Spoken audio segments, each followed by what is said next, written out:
My closest pal stole my wealthy fiancé. A decade later, he teased me about being alone. Then he met my ex-wife. It always starts with a laugh, doesn't it? The kind that catches you off guard and tugs something loose in your chest before you even know what's unraveling. I remember that night so clearly I could draw it from memory.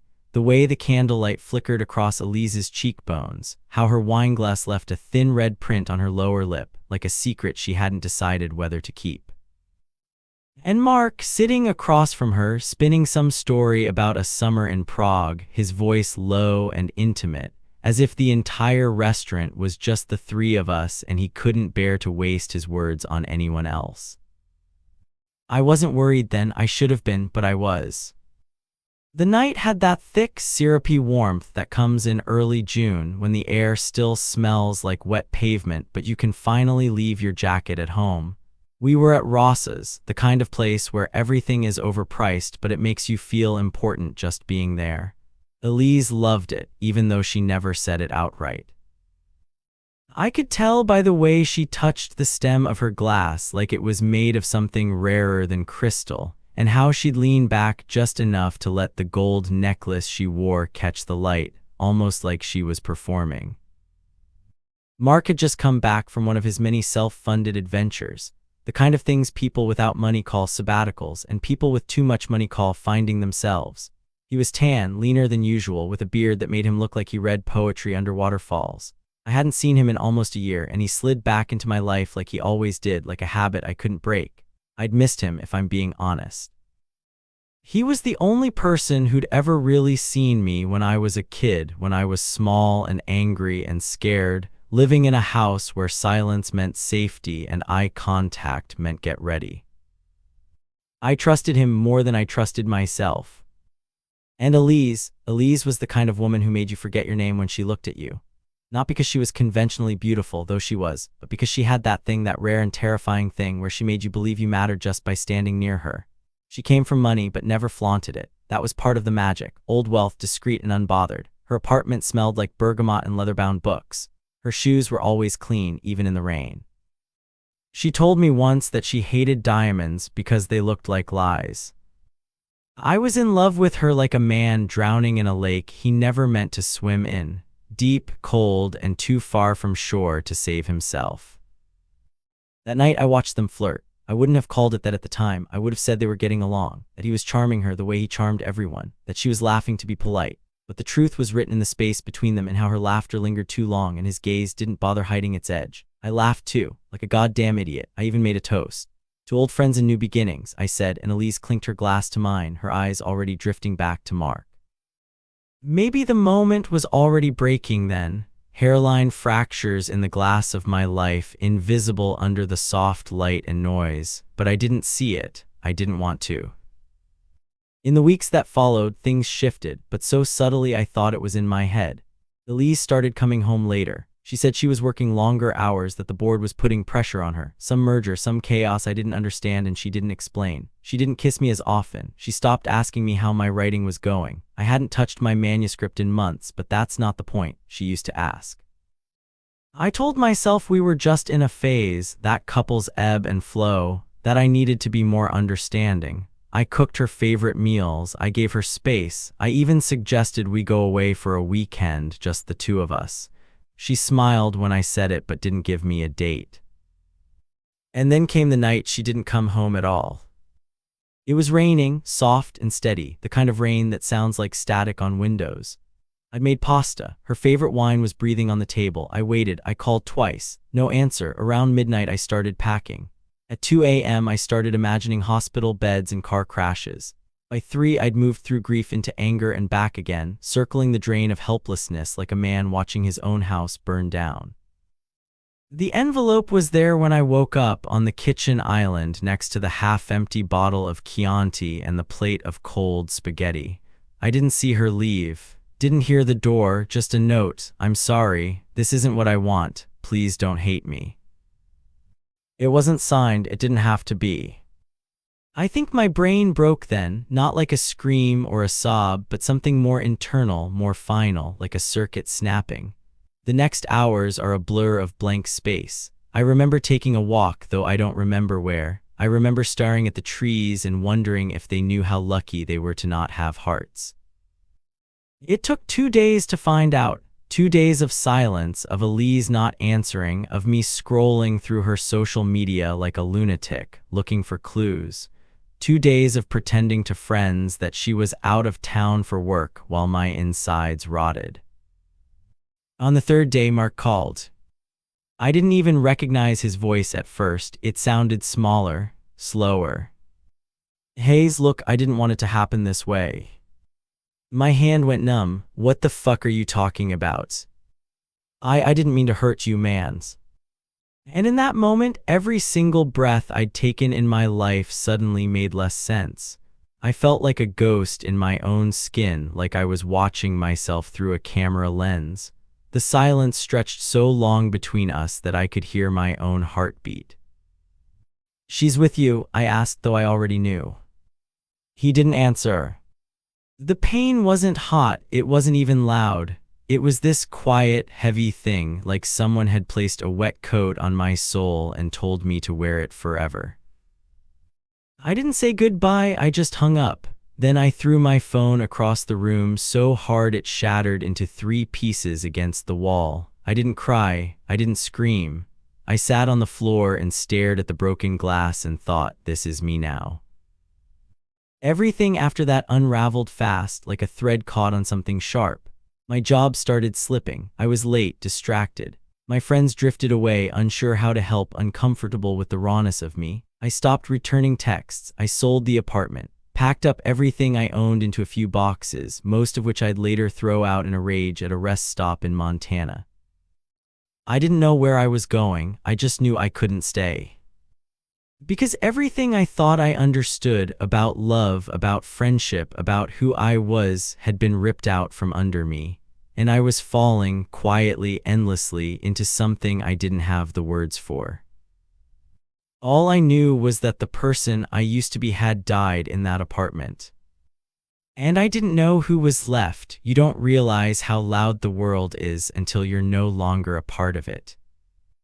That first morning after I left the apartment, I woke up in the back seat of my car, curled like a question mark beneath a thrift store blanket that smelled like someone else's ghosts. My back ached. My mouth tasted like paper. The air outside was sharp, mist curling on the windows like breath I didn't know I had. I stared up at the ceiling of my Honda like it held the answer to what I'd become. I didn't have a plan, just a direction away. I drove north because it felt like escape. Town after town, all of them with the same sad strip malls and gas stations that looked like they hadn't updated their coffee machines since 1994. I parked outside truck stops and diners, always facing the exit like I might need to leave at a moment's notice. I slept with my keys in my hand. Paranoia didn't feel irrational anymore, it felt like wisdom. Everywhere I went, people asked where I was headed. I always gave a different answer. Sometimes I said Seattle, sometimes Boise. Once I said nowhere, and the man behind the counter just nodded like he understood. Maybe he did. My days were quiet. Wake up, stretch, brush my teeth in gas station bathrooms with soap that smelled like metal and loneliness. Drive until I found a place with Wi-Fi and cheap coffee. I applied for remote work that I never got. I read books I couldn't remember finishing. At night, I'd sit with the windows down and listen to the wind whistle through broken radio static. It's strange how quickly you adjust to being nobody, like your bones remember some earlier version of existence when survival was all that mattered. Eat, sleep, stay warm, don't let the dark in too deep. And yet the dark was patient. She visited in dreams, Elise, always out of reach. Always looking at me with that face, pitying, tender, like she wanted to say something she knew would kill me. Sometimes I'd wake up thinking she was next to me, her perfume still lingering in my lungs. I'd reach out and touch the cold leather of the passenger seat, and the pain would come back in waves. I started smoking again. I told myself it was temporary. That lie tasted a lot like all the others I'd told to survive. A few weeks in, I found work at a shipping yard in a damp, gray town near the Oregon coast. Manual labor, no questions asked. Just long days lifting things that didn't belong to me and long nights sitting on the floor of a rented room above a mechanic's shop, watching the wall paint peel in slow motion. My hands grew calloused, my shoulders thickened. I started to look like someone else, someone I didn't recognize, which felt like a kind of freedom. The other guys at the yard didn't talk much, and I was grateful for that. Men whose hands looked like weapons, whose eyes said they'd seen worse. We were all there hiding from something, wives, courts, ourselves, but there was a kind of peace in it. No one asked about love, no one cared where you came from, just show up, carry the weight, don't break.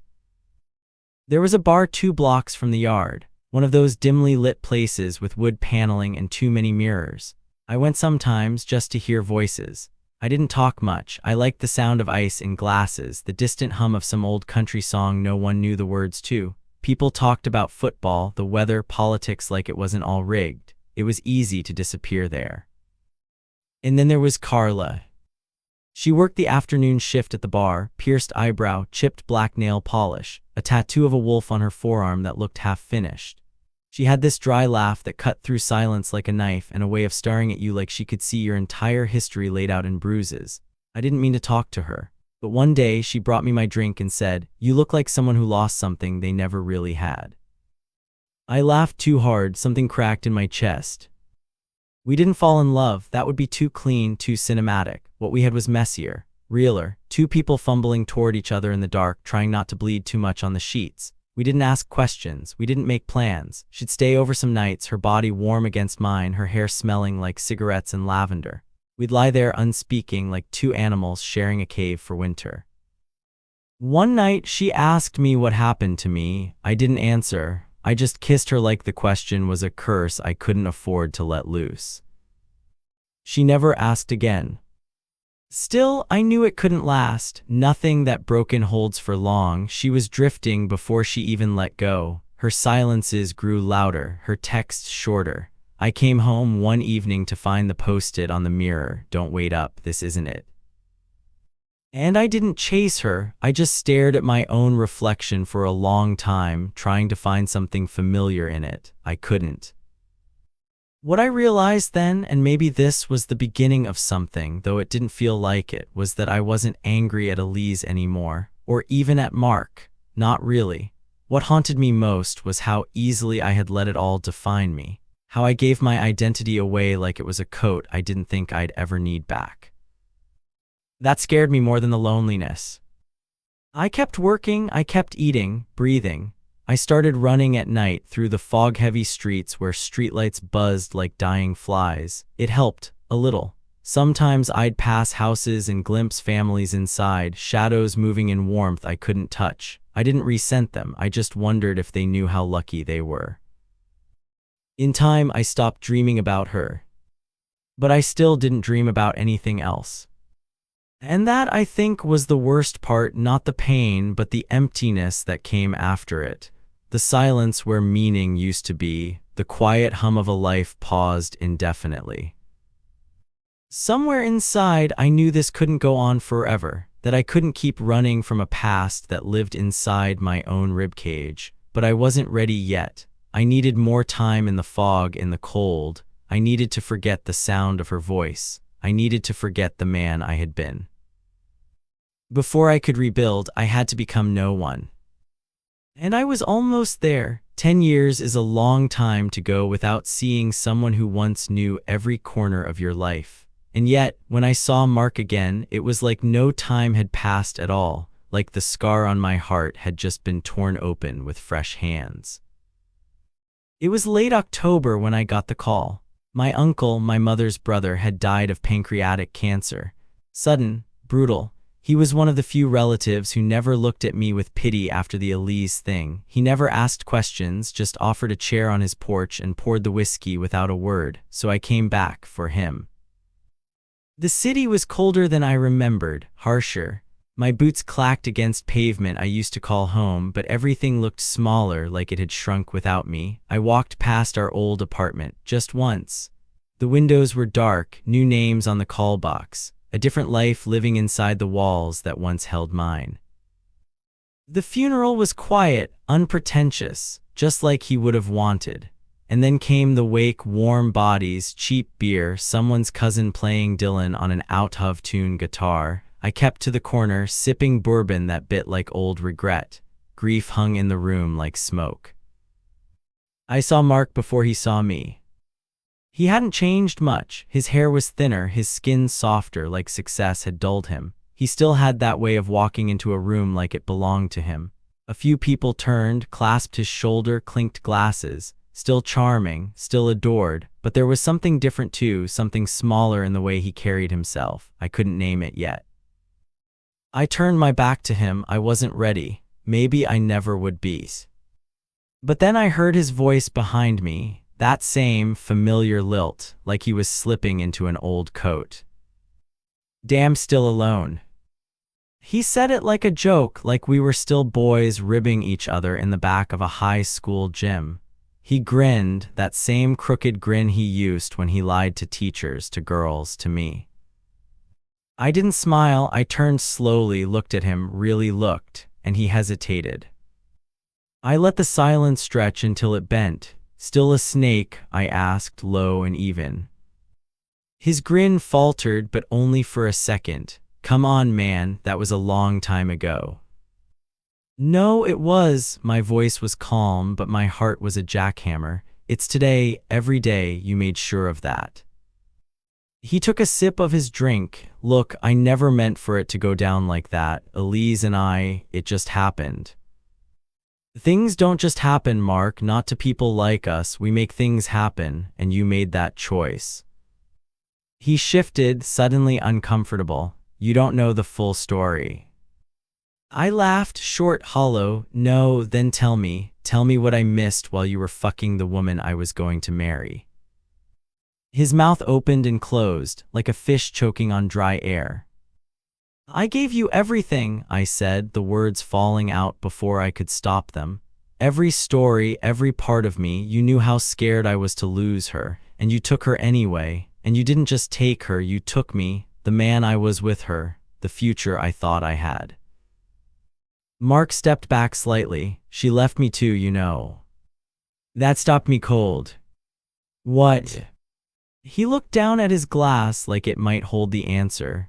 "A couple years after, said she missed something she couldn't explain, said I wasn't real to her." He gave a sad little shrug. "Guess we both got burned." There was a pause, not forgiveness, not understanding, just quiet. And then I said it. "She came back to me." He blinked. "What?" "For a while, 3 years, she showed up out of nowhere, said she made a mistake, that she never stopped thinking about me. I was so empty by then, I let her in." His face twisted, hurt, confusion, I couldn't tell. "We got married," I said, watching the words land like bricks. "Didn't last. We divorced last year." He looked like he'd been punched. "She never told me." "Guess you didn't matter as much as you thought." And there it was, the silence that finally said everything. We stared at each other, two ghosts of the same war, and I realized something then, something that stunned me with its simplicity. He hadn't won, he never did, because it wasn't a competition. It was a wound. One we both carried, but I had stopped feeding. "I don't hate you anymore," I said, almost surprised to hear myself mean it, "but I'll never trust you again." He didn't argue. I set my drink down and walked out into the cold city night, into the sound of my own breath, steady and mine. And for the first time in years I felt free. Not whole, not healed, but free. I didn't drive straight home after the wake. I wandered. I took the long way upstate, windows cracked, letting in air that stung my skin and made me feel something. I stopped at rest areas and stared at maps like they meant something, like roads could fix the things people broke. At one gas station, a kid, maybe 20, with headphones and a cracked phone screen asked me if I was lost. I said yes, not out loud, but I said it. Eventually, I made it back. My cabin was waiting, still and solid, nestled in the trees like it had grown there with the roots. It wasn't much, just a roof and a wood stove and windows that caught the light in a way that sometimes made me stop and stare. But it was mine. Every nail, every scratch in the floorboards, every crooked shelf I'd built with my own 2 hands. No one left a toothbrush here but me. No one else had a key. Theo greeted me like I'd only been gone an hour. That's the thing about dogs. They don't care how long you disappear. You come back and they forgive you without conditions. He wagged his whole body, his tail thudding against the wall, blind eye cloudy but full of trust. I dropped to my knees and held his face in my hands and whispered, "I'm still here." He licked my cheek like it mattered. That night, I lit the fire and sat in the dark with a mug of tea wrapped in a blanket that smelled like cedar and old wood smoke. I didn't think about Elise or Mark or the life that might have been. I thought about the quiet, about how it asked nothing of me, how it didn't leave. Grief had stopped trying to burn me alive. Now it just lived inside me like weather, some days clear, some days fogged in, but always part of the landscape. I started writing again, not for anyone else, not for an audience, just for me. I wrote about the wake, about Elise's note, about the way Mark used to laugh when we were boys and everything still felt like it would turn out okay. I wrote about Carla and the motel ceilings and the ocean air in that Oregon town that smelled like rust. I didn't try to make it pretty, I just tried to make it true. And I kept living. Mornings with coffee on the porch, watching the deer move through the trees like secrets.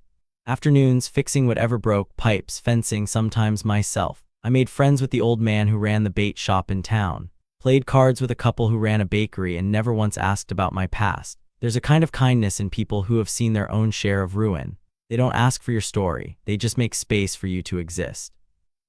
I still had bad nights. Nights where I'd wake sweating, heart racing, convinced I'd forgotten something important. Where the silence felt too loud and the weight of memory pressed in like snow on a roof not built for winter.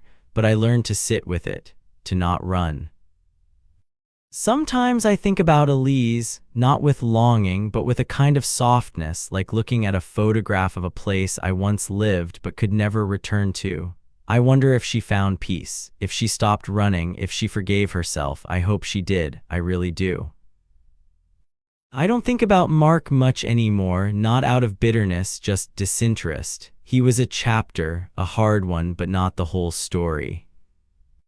I date sometimes, slowly, carefully. I no longer confuse intensity for love. I no longer hand myself over like a gift I'm hoping someone will find valuable. I've learned to hold my own hand first. The cabin needs new shingles. Theo's getting older. Winter's longer up here, but the firewood keeps us warm. And I write every day. It doesn't always go anywhere, but it goes through me, and that's enough. Healing isn't a line, it's a circle. You pass the same place again and again, but each time with a little more light. I'm not the man I was. I'm not the man I thought I'd be. But I am someone now. And that is enough.